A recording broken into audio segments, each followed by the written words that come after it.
Welcome to my channel. നമ്മൾ ഇന്ന് തയ്യാറാക്കാൻ പോകുന്ന കപ്പ കരിക്ക് ദോശ അതെങ്ങനെയാണെന്ന് നമുക്ക് നോക്കാം. ഇതിനു വേണ്ടി ഞാൻ 1/2 കിലോ കപ്പ എടുത്തു. ഇത് നമുക്ക് ആദ്യം പൊളിച്ച് കഴുകി അരിയാം.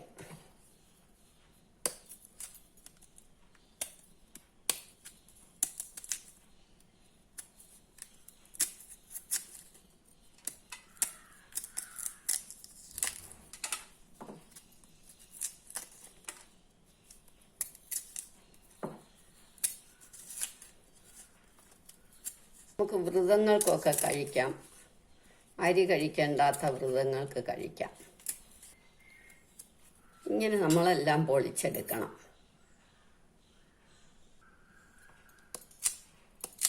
ഇനി ഇതെല്ലാം നമ്മൾ അരിഞ്ഞെടുക്കണം. അരയ്ക്കാൻ പാകത്തിന് മിക്സിയിലിട്ട് അരയ്ക്കണം. അതിന് പാകത്തിനെല്ലാം അരിഞ്ഞെടുക്കണം. ഇതെല്ലാം അരിഞ്ഞു കഴിഞ്ഞു. ഇനി ഇതേമാതിരി ഒരു കരിക്കെടുത്ത് ഇത് പൊട്ടിച്ചിട്ട് നമ്മൾ ഇതിനകം എടുക്കണം. അങ്ങനെ എടുത്തതാ ഇത്. ഇനി ഇതും കൂടെ അരിഞ്ഞ് അതിൻ്റെ കൂടെ ചേർക്കണം.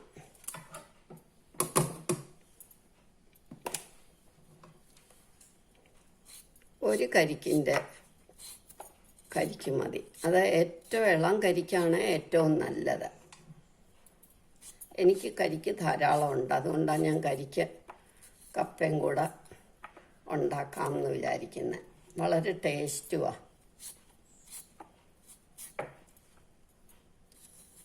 ഇങ്ങനെ നമ്മൾ കരിക്ക് മുഴുവൻ അരിഞ്ഞെടുക്കണം.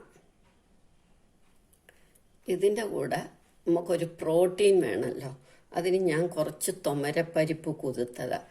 തുമരപ്പരിപ്പോ മൂങ്ഡാലോ കടലപ്പരിപ്പോ ഏതായാലും മതി. ഞാൻ ഇപ്പോൾ തുമരപ്പരിപ്പാണ് എടുത്തതെന്നുള്ളതേ ഉള്ളൂ. ഇനി നമുക്കിത് അരയ്ക്കണം.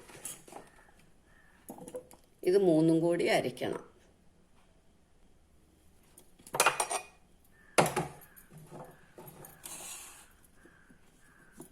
പാകത്തിന് ഉപ്പിടണം.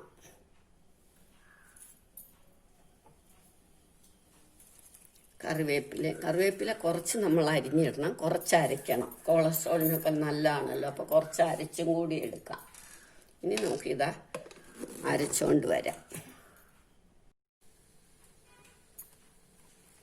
നമ്മളിത് നല്ല വൃത്തിയായിട്ട് അരച്ചു. നല്ല വെണ്ണ പോലെ അരയ്ക്കണം. ഇനി ഇതിനകത്തേക്ക്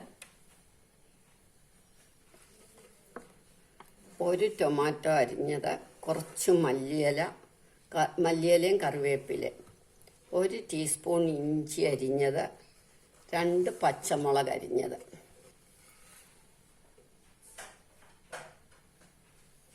ഇതെല്ലാം കൂടി ഇട്ട് നന്നായിട്ട് ഇളക്കണം. ഉപ്പിട്ട് വേണം അരയ്ക്കാൻ. പിന്നെ കപ്പ ആയതുകൊണ്ട് നമ്മൾ സ്വല്പം മഞ്ഞപ്പൊടിയും കൂടി ഇടണം. കപ്പയുടെ ആയതുകൊണ്ട് കുറച്ച് മഞ്ഞപ്പൊടി കൂടി ഇടണം.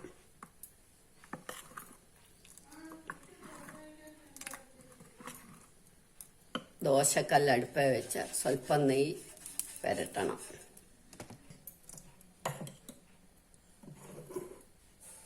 ഇനി നമുക്ക് ദോശ ഒഴിക്കാം. നെയ് റോസ്റ്റായിട്ട് വേണേ അങ്ങനെ, കട്ടിയായിട്ട് വേണേ അങ്ങനെ, എങ്ങനെ വേണേലും ആകാം.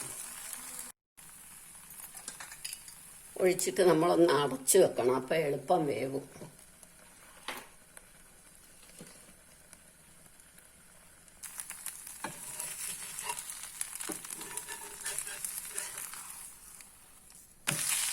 നമ്മളിത് തിരിച്ചു വിട്ടു.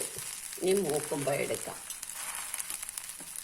ഞങ്ങളുടെ ഒരു കൊച്ചുമോൻ ഇവിടെ നിൽക്കുക, കഴിക്കാൻ കൊതിയായിട്ട്. അവൻ കഴിക്കുന്ന ഞാൻ കാണിക്കാം. ഇനി നമുക്കിത് എടുക്കാം.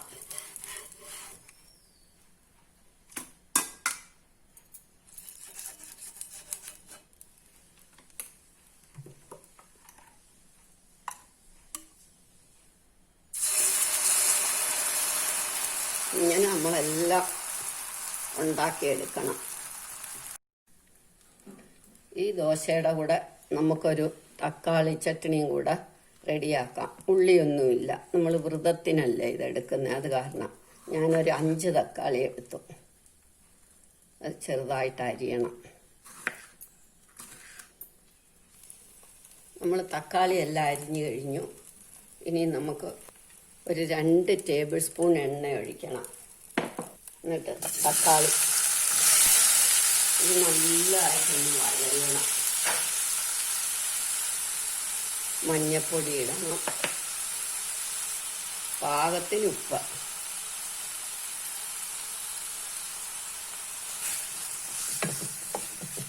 ഇത് നന്നായിട്ട് വഴലട്ടെ.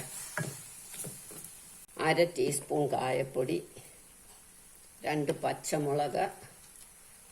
ഞങ്ങളുടെ കുട്ടനും എരി വേണ്ട, അതുകൊണ്ട് ഈ കാശ്മീരി ചില്ലിയാണ് ഞാൻ എടുക്കുന്നത്. അതും 2 എണ്ണം ഇട്ടു.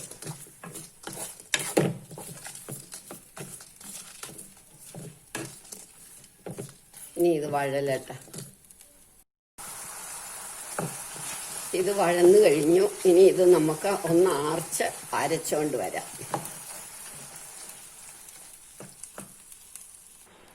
ഇനി 1/2 ടീസ്പൂൺ പുളിസത്ത്. പുളിയാണ് ഇത് വഴറ്റുമ്പോൾ കൂടിയിടണം. ഇനി നമുക്കൊന്ന് അരച്ചോണ്ട് വരാം.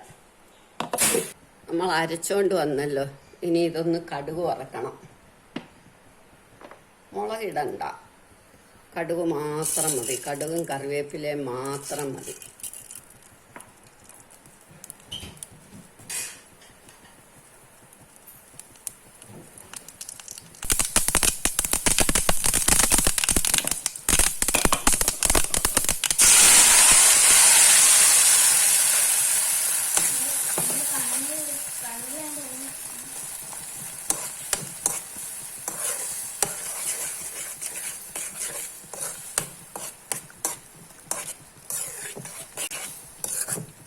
ഒന്ന് തിളച്ച് കഴിയുമ്പോൾ നമുക്ക് എടുക്കാം.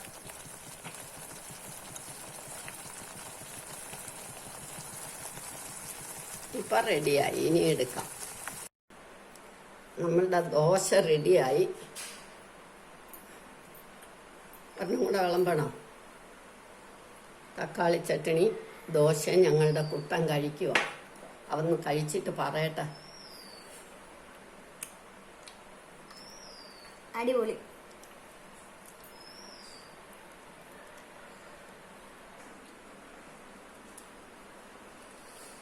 നമ്മളുടെ കപ്പ കരിക്ക് ദോശ റെഡിയായി. എല്ലാവരും ഇത് ട്രൈ ചെയ്ത് നോക്കണം. ഇഷ്ടമായെങ്കിൽ ലൈക്ക് ചെയ്യണം, സബ്സ്ക്രൈബ് ചെയ്യണം.